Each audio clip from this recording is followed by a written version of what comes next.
Fungi is a living thing that is neither plant nor animal.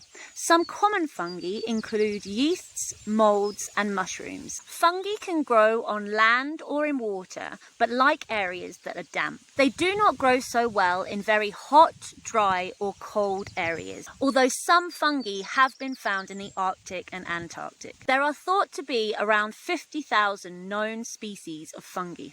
Fungi grow by feeding on other organisms, some on dead animal or plant material, and these are known as saprophytes, and some on living plants or animals, and these are known as parasites. They all put chemicals into what they are growing on, and this digests it.